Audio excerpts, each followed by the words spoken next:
গাজা উপত্যকায় ইসরায়েলি বাহিনীর চলমান হামলা ও গণহত্যার প্রতিবাদে দেশব্যাপী গণজাগরণ অব্যাহত রয়েছে। এরই অংশ হিসেবে গতকাল রাতে ইসলামী আন্দোলন বাংলাদেশ হালিশহর থানা শাখার উদ্যোগে এক বিক্ষোভ মিছিল অনুষ্ঠিত হয়। মিছিলের নেতৃত্ব দেন হালিশহর থানা ইসলামী আন্দোলন বাংলাদেশের সভাপতি শেখ সাব্বির। নয়াবাজার বিশ্ব রোড থেকে শুরু হয়ে মিছিলটি বড়পোল মোড়ে এসে শেষ হয়। এতে সংগঠনের নেতাকর্মীরা দলবদ্ধভাবে অংশগ্রহণ করেন। আমেরিকা আন্তর্জাতিক ল প্রতিষ্ঠিত করেছে, যে আমেরিকা জাতীয় সংকট পরিচালনা করছে, যে আমেরিকা সারা পৃথিবীতে মানবাধিকার আন্তর্জাতিক সংস্থা স্থাপন করেছে, আজকে মানবাধিকার সংস্থা নাই, আজকে জাতীয় সংঘ নিশ্চুপ, আজকে সোশ্যাল মিডিয়া আন্তর্জাতিক সম্প্রদায় নিশ্চুপ। কারণ কি? কারণ কিছু নয়, আল কুফরু মিল্লাতুন ওয়াহিদা। আমরা জানি যে রাসূলুল্লাহ সাল্লাল্লাহু আলাইহি ওয়াসাল্লাম বলে গেছেন যে মুসলমানদের বিরুদ্ধে সমস্ত তাগুত কাফের শক্তি তার ঐক্য। আজকে সারা পৃথিবীতে 200 কোটি মুসলমান, দুঃখের বিষয়, পরিতাপের বিষয়, ওআইসি, রাবেতা আল ইসলাম, যারা সারা পৃথিবীর মধ্যে মুসলমানদের প্রতিনিধিত্ব করে, তারা আজকে নিশ্চুপ। আজকে সৌদি আরব আমেরিকার সাথে 1 ট্রিলিয়নের বাণিজ্য চুক্তি করে আমরা লজ্জা অপদস্থ, সারা পৃথিবীতে তারা মুসলমানদেরকে কলঙ্কিত করেছে।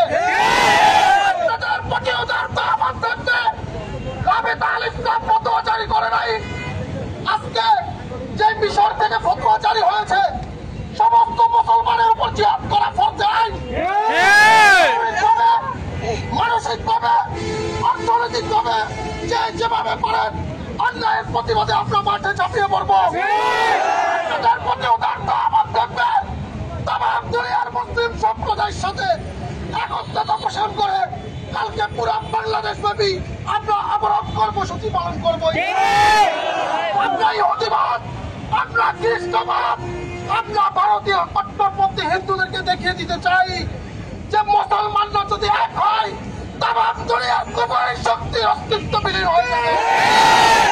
আসুন ভারতের বিপক্ষে, খ্রিস্টবাদের বিপক্ষে, ইহুদিবাদের বিপক্ষে তাদের প্রত্যেকটা পণ্য আমরা বয়কট করবো। এতদিন আমরা বলেছি, বয়কটের আহ্বান করেছি, দোকানদারদেরকে রিকোয়েস্ট করেছি। বিক্ষোভ সমাবেশে সংগঠনের সাংগঠনিক সম্পাদক রেহান ইব্রাহিম বলেন, ইসরায়েলি পণ্য বর্জনের জন্য পূর্বে অনুরোধ করা হয়েছিল, এখন থেকে সতর্ক না হলে ব্যবস্থা নেওয়া হবে। ব্যবসায়ী ভাইয়েরা ইসরায়েলি পণ্য বিক্রি থেকে বিরত থাকুন। সভাপতি শেখ সাব্বির তার বক্তব্য বলেন, গাজায় চলমান গণহত্যা অবিলম্বে বন্ধ করতে হবে। আন্তর্জাতিক সম্প্রদায়কে এই বিষয়ে কার্যকর পদক্ষেপ গ্রহণ করতে হবে। বিক্ষোভ শেষে গাজাবাসীর জন্য দোয়া ও মোনাজাত পরিচালনা করা হয়।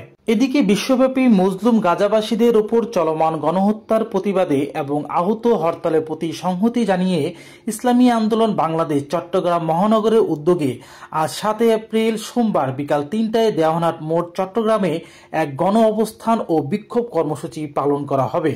এতে বক্তব্য রাখবেন নগর ও থানা পর্যায়ের নেতৃবৃন্দ। এই নগর কর্মসূচির সঙ্গে একত্রতা প্রকাশ করে ইসলামী আন্দোলন বাংলাদেশ হালিশহর থানার পক্ষ থেকে আগেই রাস্তায় নেমে প্রতিবাদ জানান নেতাকর্মীরা। সংশ্লিষ্টরা জানান, এই প্রতিবাদ শুধু একটি ধর্মীয় বা রাজনৈতিক ইস্যু নয়, এটি মানবতার প্রশ্ন। গণহত্যা রোধ, নির্যাতিতদের পাশে দাঁড়ানো এবং জুলুমের বিরুদ্ধে সোচ্চার হওয়াই এখন সময়ের দাবি।